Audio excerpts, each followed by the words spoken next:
What's the meaning of cannon?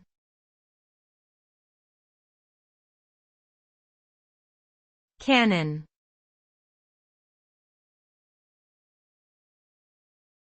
Cannon.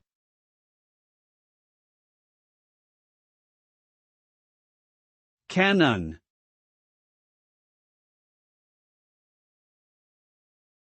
Cannon.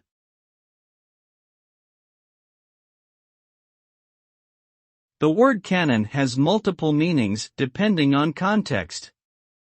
As a noun, it typically refers to a large artillery gun used in warfare. It can also refer to a type of heavy, cylindrical container used for storing and firing explosives.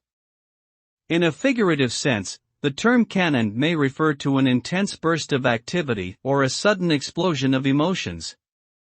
Overall, the term connotes power, force, and destruction.